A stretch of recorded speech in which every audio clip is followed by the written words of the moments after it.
চট্টগ্রাম ওয়াসা ভবন ঘেরাও বিক্ষোভ। চট্টগ্রাম থেকে এনএস কাঞ্চনের পাঠানো তথ্য ও চিত্রের নিউজ ডেস্কে থাকছে বিস্তারিত। চট্টগ্রাম ওয়াসার ব্যবস্থাপনা পরিচালক একেএম ফজলুল্লাহকে বেঁধে দেওয়া 24 ঘন্টার আলটিমেটাম শেষে ফের ওয়াসা ভবন ঘেরাও করে বিক্ষোভ করেছে সচেতন নাগরিক সমাজ।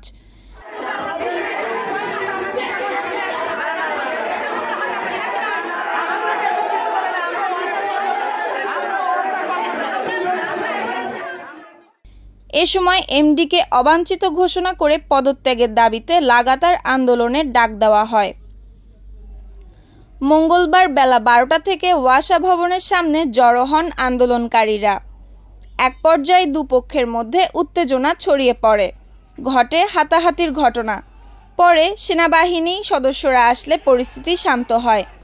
প্রসঙ্গত রোববার বেলা 12টার দিকে চট্টগ্রাম ওয়াসার এমডি কার্যালয়ে বিক্ষোভ করে পদত্যাগ সহ 17 দফা দাবিও উত্থাপন করেন বৈষম্য বিরোধী সচেতন নাগরিক সমাজ। নিউজ ডেস্ক, সুপ্তি রায়, ভোরের আকাশ।